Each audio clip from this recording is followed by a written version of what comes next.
Joined now by Jevohn Shepherd, former Canadian national team player. Jevohn, we're at the quarter mark of the season. Perfect time to review some preseason expectations. No better place to start than the Toronto Raptors, who are playing well below expectations. Their win total was 36.5 coming into the year.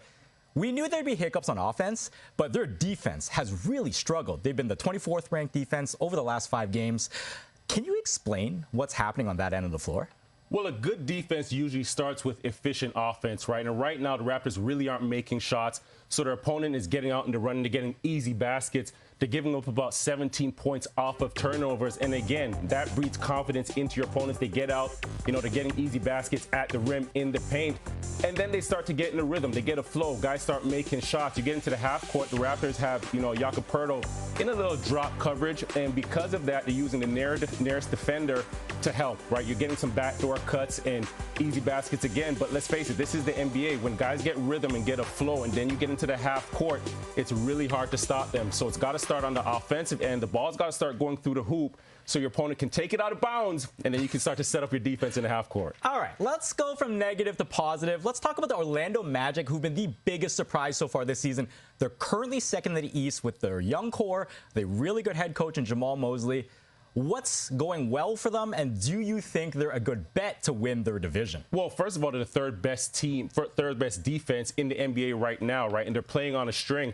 If you look at how Jamal Mosley has this team playing, it almost looks like a college team per se. It's a young group, but everybody's playing together. If I ask you who's the star of this team right now, Banchero, Wagner, Anthony, you really wouldn't be able to tell me. It's a collective effort, and you have to give this group credit for how gritty, how tough they've played. They've taken their licks in the last couple of years, and it's paying dividends. I also think it's a big help that over the summer they had 3 guys playing in the World Cup, so they came in shape, confident. They're playing for Jamal Mosley there. They're having fun. They're inspired. You got to love that type of basketball. But Miami is trailing them in the division, right? In Orlando, if they keep up the home court advantage that they have and playing well at home, they've got to become a better road team.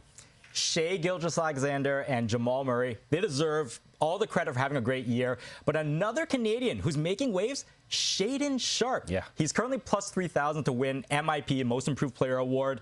He's doubled his points this season. He's tripled his assists.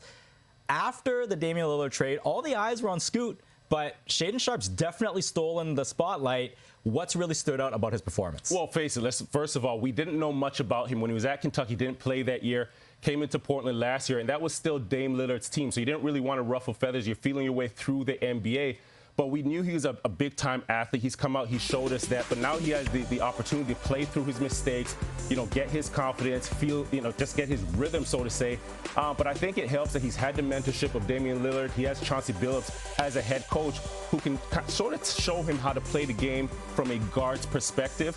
But I like the fact that he's come out. I know people have questioned, did he have any dog in him? Was he chippy? And he certainly showed us that. And right now, this Portland team, there's no pressure for them to win. So he can just continue to develop. And I think the sky's the limit for him. As always, great insights. Thanks, Jevohn.